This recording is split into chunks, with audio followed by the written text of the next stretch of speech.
do another transit video. Tino. um. Okay. Let's play the mantra I was gonna play. Okay. Okay. Let's start with the balance prep time. Fortune in Vishakapada 3. Functionality. Willfulness intends resourcing applications. True.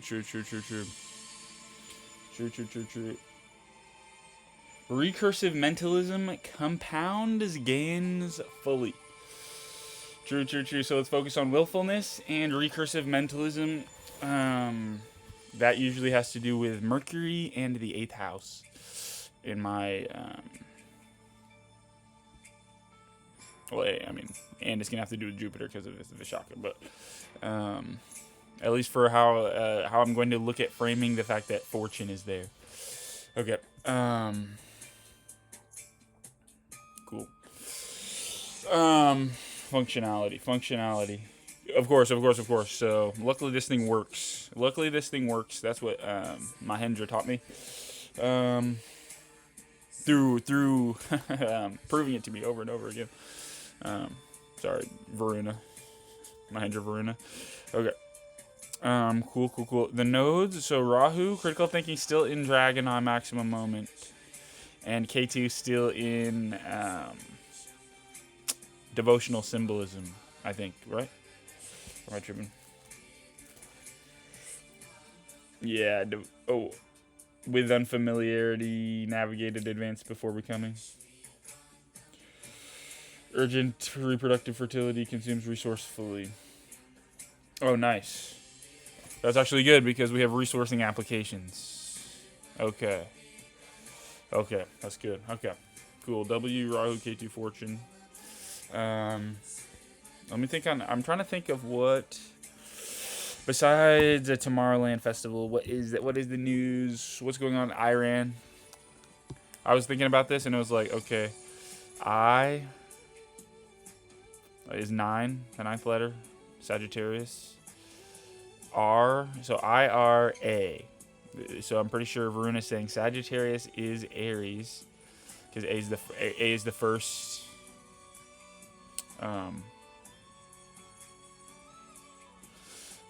Should we do a Platonic chart or a Aryan chart? I don't know. I just did a Plutonic chart. Okay.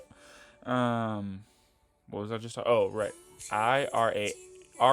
So somebody's talking to N. Chitra. Libra. Because N is the 14th letter. So it's like so it's literally just somebody. So Aries is always talking to Libra. IRAN. That's all it is. That's all the Iran stuff is. It's an astrological. It's just an astrological commentary. But I think because IRA and you're talking to, you can interpret it different ways. Because Pisces is also A. This is about cosmic greatness, I think.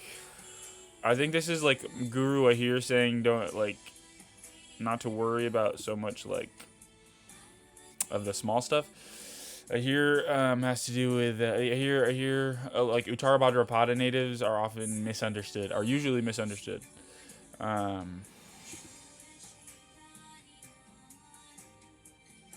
Iran. Oh, because I was just thinking about the news.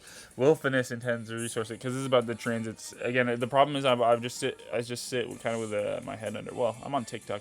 It's just that none of the things that I'm seeing are necessarily news. Let's see, Iran. I'm doing the transits, but I don't pay attention to the news. Hold up. Yeah, Iran and Oman. Oman, Dragon Eye, maximum moment.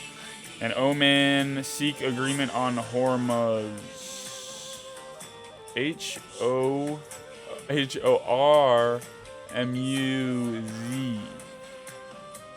That's so annoying. Okay, they're saying basically like whoever you talk to is a mirror of yourself. And that in the end, Z at the end, UZ. It's also a here, UZ, because 26 letter, 26 nakshatra. If you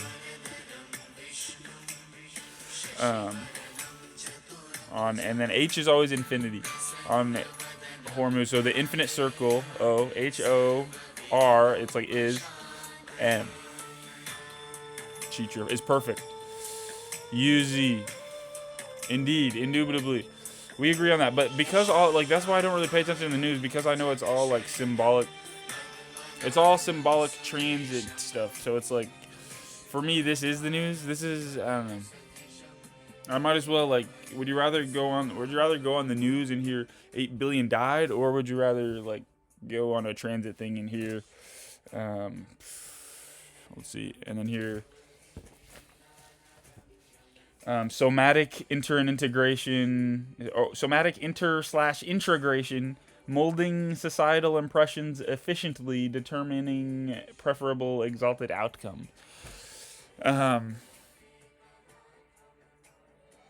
Not that that news thing had anything bad necessarily. It was just that it was a disagreement. It's just that it's all so obfuscated. It's also unnecessarily, well, 8th house. I guess it's not unnecessarily confusing because it's obfuscated so that specifically you forget that you're alone. Okay? But I am alone. That's why I'm the only person I'm talking to on these damn transit videos. I'd like to take this opportunity to apologize to Ronnie2K. I was just really upset, you know what I mean? I was just really upset. I felt unfairly, I felt like just because my friend, his internet sucks, because I want to play with my friend, now I have to get banned from this game, from leaving the game. I felt like that was unfair, and I took it out on you publicly, and I apologize. But I was getting screwed over. And thank you for fixing your game. I appreciate it. Okay. I send in. Okay. Yep. Let's keep doing that. Chiron. Should we look at Chiron still in the... Oh, I forgot. We're not looking at... Well, first house. Oh, should I be looking at... Or an Aries ascendant? It's so hard. It's so hard to figure out what the best frame to cast upon a partitioned version of myself. Preferable exalted outcome. That's what I'm saying. So I guess we'll figure that out right now. K2 ruled. Artful navigating before becoming. Artful symbolism.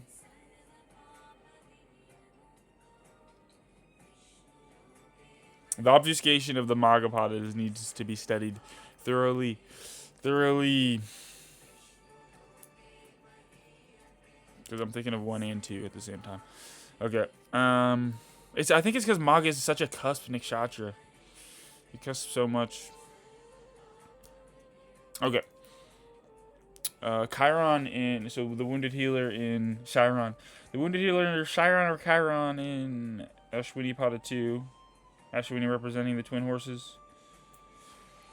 Still. So I don't think... Let's focus on the stuff that's moved. And right after we talk about the wounded healer. Expansively enrich patterns, magically inducing euphoria.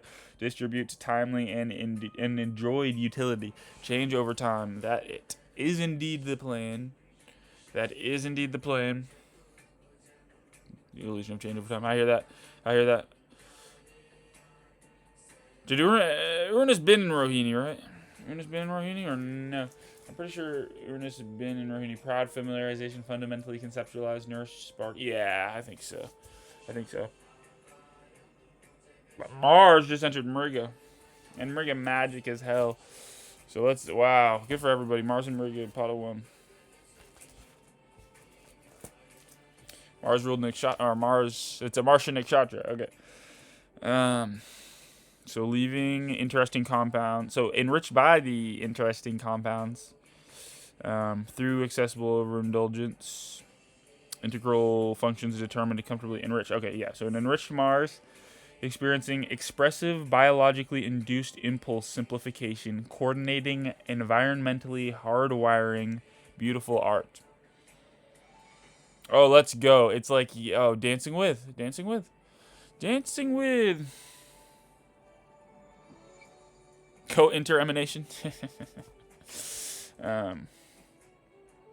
Nice. Wow. Like it's exactly what it sounds like. It's exactly what it sounds like. I think Mars is in for a good time here. I think so. Mars is in Gemini. A really good word for Gemini. Perfect. Okay. So Mars in Gemini. Mars is right now, I feel like, is at a perfect place. Literally ruled by Mercury. And Mercury's been moving, bro. Mercury retrograde. Because Mercury's not retrograde anymore. So Mercury and Mars working together. Jupiter into something about Jupiter to think about with the Punarvasu and Vishaka. Okay. Yeah. Okay. So and then so in a Turians, I switched it to Aries. In an Arians, because anyone can be an Arian. In an Arian's third house, like if you want to be an Arian, go ahead and be an Arian. In an Arian's third house, Mars in an Arian's third house. So, you're gonna start talking a lot more. There's gonna be Mars didn't just enter here into your third house. So, I guess that's not really new, but so this has been going on for a little bit. Cool. Okay. Mercury in Punarvasu, Pada 1. Still? I don't think that moved, but now it's not retrograde anymore, so let's think about that. Collectives combined and refract dependably encoded. Maximization of pooled resources involved in corporate communes. Okay, so now it should be happening in much more of a forward-thinking way. But the key is Saturn. So the separation of Saturn and Mercury maybe will be the study point here. Mercury conjunct the source or the root or the ipsum coli. And shout out to the people who use Placidus system. I like Placidus too, but I don't think they do Placidus in the divisional charts, or at least not on AstroSeek. So that's why I just chill with whole signs. Both work. The houses, like astrology is super dynamic. You have to learn the basics and then you apply the fundamentals artistically, like Picasso, just like Picasso. Collectives combine and refract. So this is where communication. This is where communication is right now. Collectives. All right. Combined and refract, impendibly encoded. I think like the best part about manifesting is the dependable encoding of language that we can like agree on as a community. Like,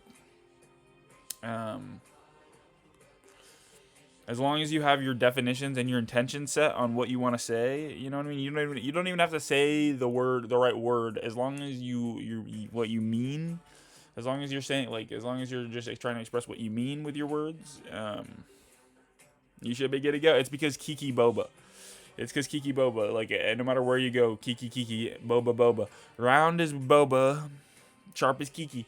So, collectives combined and refract dependably encoded. Maximization of pooled resources. I think this is like an evolutionary trait. Maximization of pooled resources,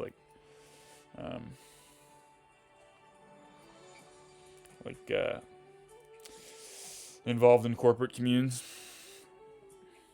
Maximization of pooled resources, like for instance, like it's like strength in numbers, but then also like everybody thinking of the same ideas like around the same time. I try to think of like none of my work, none of my words or anything that I write, like or any new thought that I have or any new download, I always have to keep in mind that a bunch of other Jeshta Moon, Ardra Sun, Bharani Ascendants are getting that exact download at the exact same time as me. You know what I mean?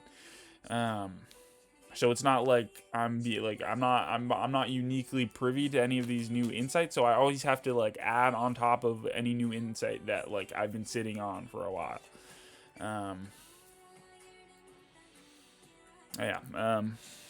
In an Arian's fourth chart, Mercury in Punarvasu, the eternal reignition, the rebecoming, drying out to become. Right. But now forward.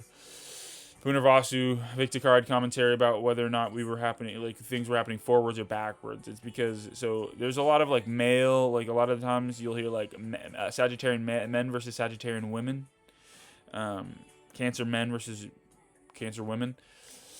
There's like forward versions of nakshatras, and then there's usually more often retrograde signs of nakshatras. But because some signs are more retrograde than others, some nakshatras or some signs have just full retrograde nakshatras in there.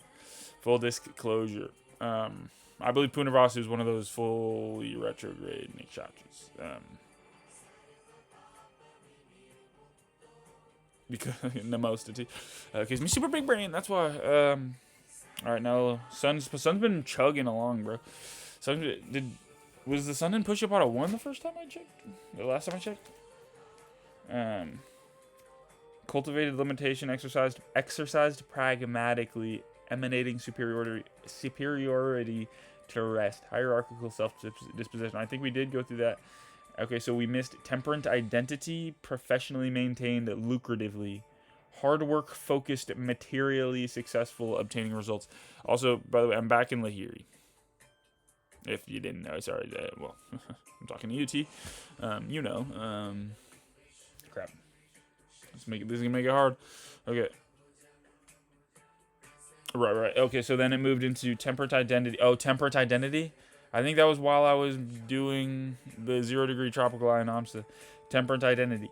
Professionally maintained lucratively. Interesting. Well, I maintained it for that session. Hard work focused, materially successful, obtaining results. Nice. Cool. That was going on. I remember being materially successful and obtaining results.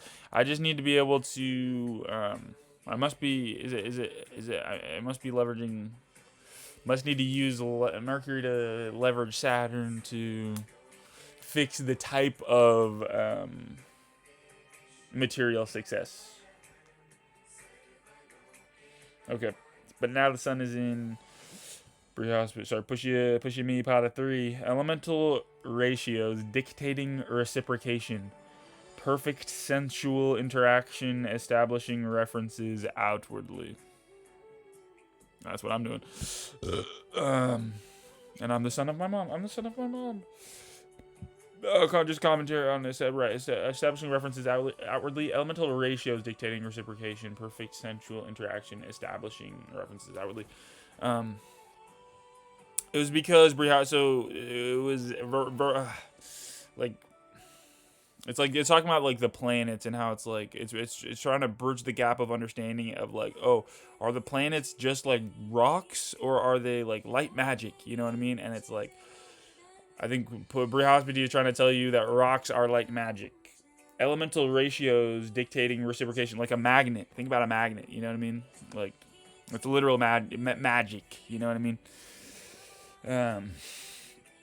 Dictating reciprocation. They're super conscious. Dictating reciprocation, perfect sensual interaction, establishing references outwardly. The priest of the gods. The priest of the gods. So, making it a chorus. Establishing references outwardly. Expansion.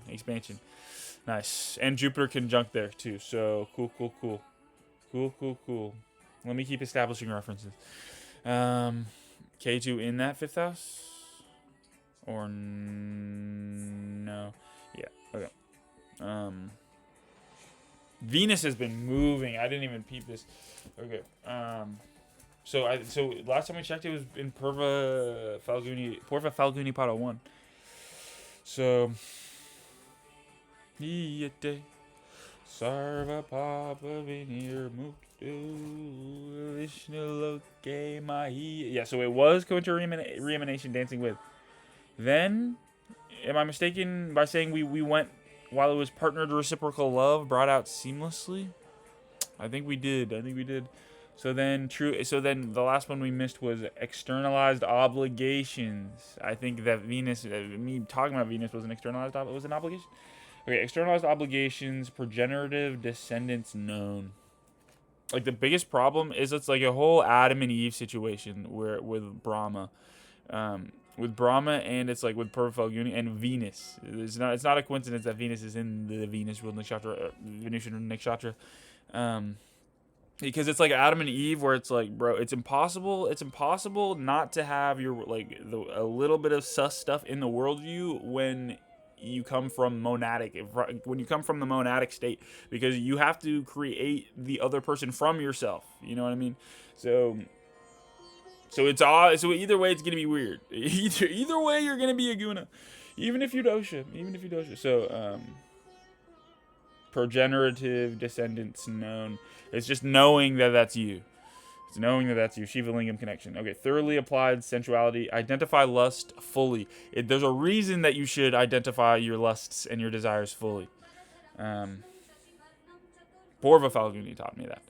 Okay. And then now it's in Purva Falguni Pada 4. Refusal necessitated. Fixing cardinal mutability uniquely. Oh, exactly right. This is about free will too. Cardinal mutability. It's kind of like they say you have free will, but then they tell you it's exalted to go with the flow. It's because the flow is the combination of everybody's free will. So that's like the fixed cardinal mutability of the situation.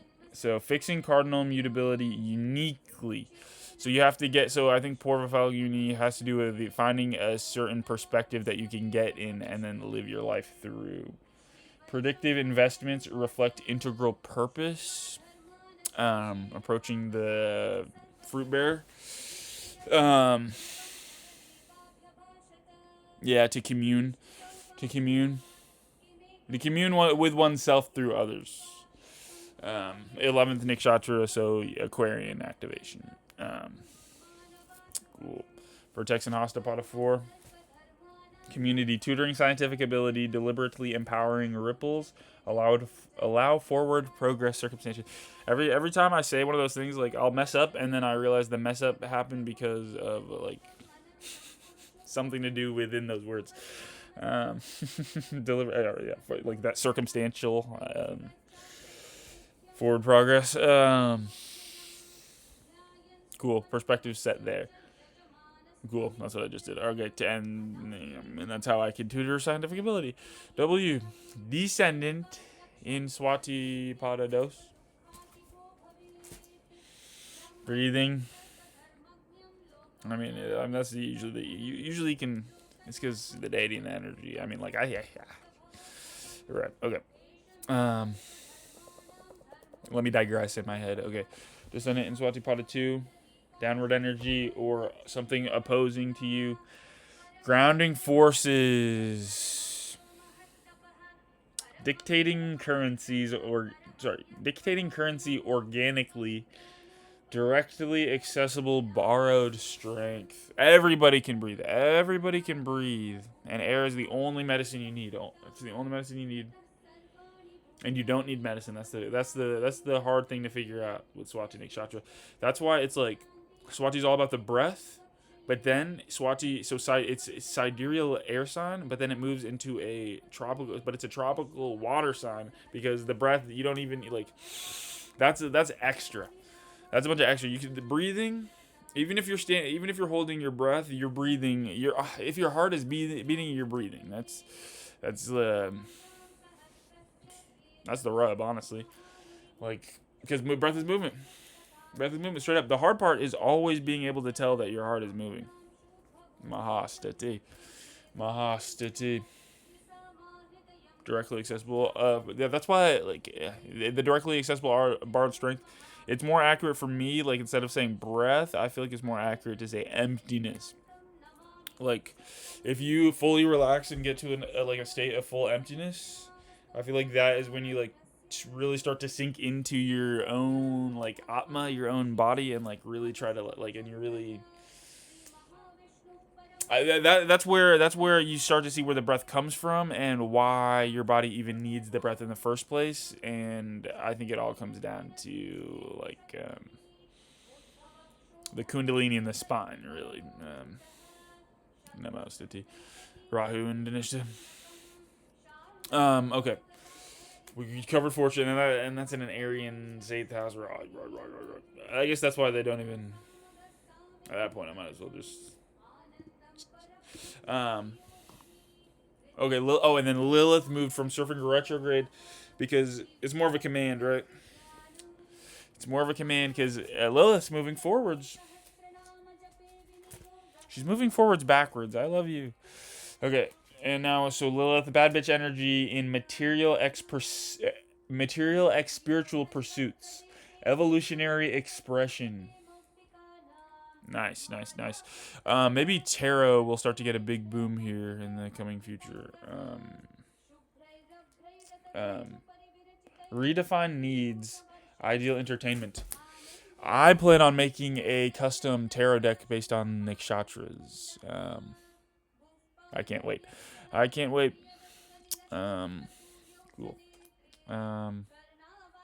Kayano Tarot. VF, Ideal Entertainment. Dude, Lilith in Mulapada 1. This might be the best transit of the year. Holy crap, besides Rahu. Dude, that's hot. Do we ever sometimes... But what if it's not true? Huh? What if it's not true? Do your worst. No, but, and this is like the last minute before. I think Purvashada might have just moved in, or the moon might have just moved into Uttarashad. Kamalanayanam Yogi Vijnanagamyam Vande. Oh, no, we still have a little time. So let's read the moon. Okay, perfect. So midheaven and moon conjunct Purvashada Pada 4. Again, I have a neutral stance on Capricorn. It's just that when I feel like I'm being tortured, I immediately go to start blaming Capricorn. I think it's because I have I push your placements.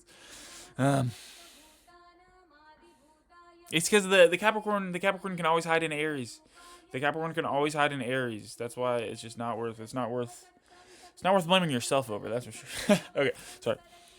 But the nakshatras are different, so be careful. Okay. Counseled predetermined auto separation. That's exactly what I was talking about. They're different. Okay. Counseled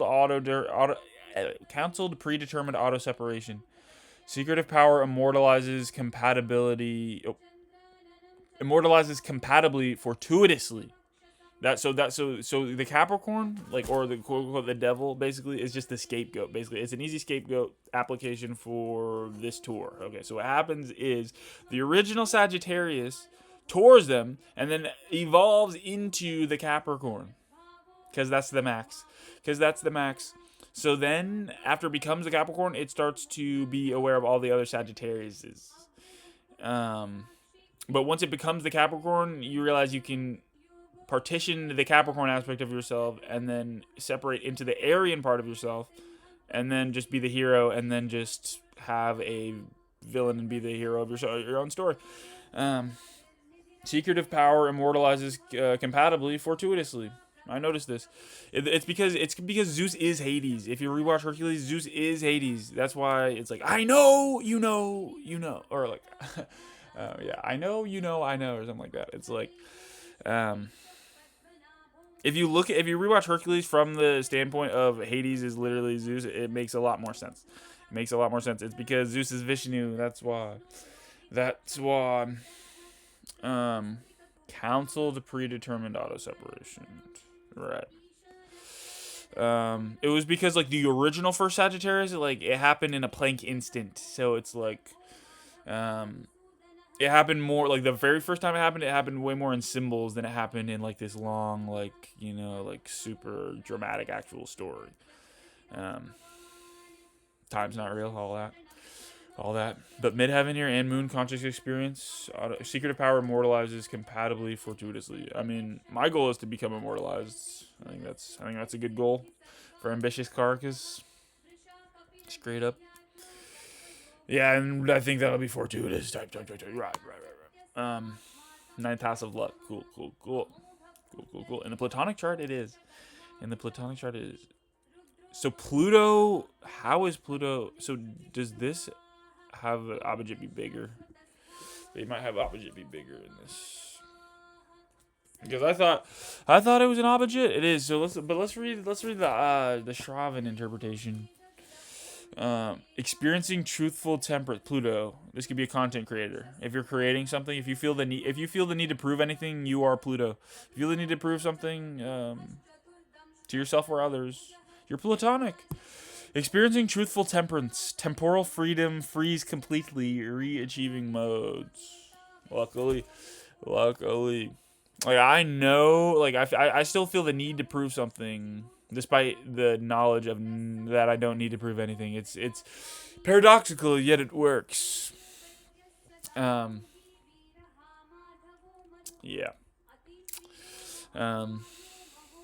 Dimorphic pairs. Yeah. Like, Pluto's just the Mercury whose crown dropped. You know what I mean? Your crown dropped, king. It's like you reincarnated. The king reincarnated, and then he has to lift it up. And then boom, becomes a king again. Type. Okay. And that's in the 10th house of career. Cool. Active Folio. Let's talk about Neptune. It's aspecting Leo. That didn't work as well as I thought it would. Utara. Okay, Neptune, Maya, like this deep illusory fog, or literally Poseidon, or literally Varuna. In Uttara Bhadrapada 3. I mean, more people. Well, I guess don't, because Venusian contracts. Hell yeah. Okay. Fear, guys. Fear is such a gift too, because fear makes you forget that you're not alone. That's why fear mongering exists. That's why Mars creates fears. Okay, creates fear. Let's lock in though with Neptune and this with that activation, because it's right. I don't think this has moved. I mean, it might have. It might have actually. Objective direct approach of the serpent, leading intercourse, succeeding growth. So because that's set and these are dependably encoded, I'm just gonna set an objective. Here we'll take care of the rest. I've noticed this. Irava at upscale. So let's say objectives. Well, what's my objective? Oh, yeah, I'm trying to just be like extremely lucrative. I'm just trying to be like extremely unnecessarily lucrative. I'm trying to do my best to, like, every Q that I have is so that I can just be absolutely gold maxing, Lakshmi maxing. You know, that's my job as Shukracharya. Type. Not Shukra. I didn't say Shukra. Shukracharya. I think this is Shukracharya. Straight up. Okay. And then Saturn and Revati Pada 2. I don't think we got budget or nothing. But do you think it's going to go? Oh, yeah, it's been going back through this. So Saturn, restriction and practicality, safe and foundationally organizational. Synthesizing rational matrices, processing fast. Nice. So it'll probably move into Pada 1 pretty fast. Enthusiasm, casual, and generates optimized. Donating elementary produce carefree. Hell yeah. Because core limitations conducive to prosperity allow courageous heroes rest. Materialization of Oh, hell yes. So I'm camping on that. Let's go. How retrograde, Saturn? How retrograde? Taurus, regardless. D9. I feel like if I didn't have to, like, explain these all out loud or whatever, like, when I do these in my head, I kind of just take a quick glance and just kind of feel the energy again. But just trying to make it a Mahastati. Still, well, battery's fine. Okay. D9 Stati K2. Am I blonde? Yeah. K2 in Mula Pada 2. W.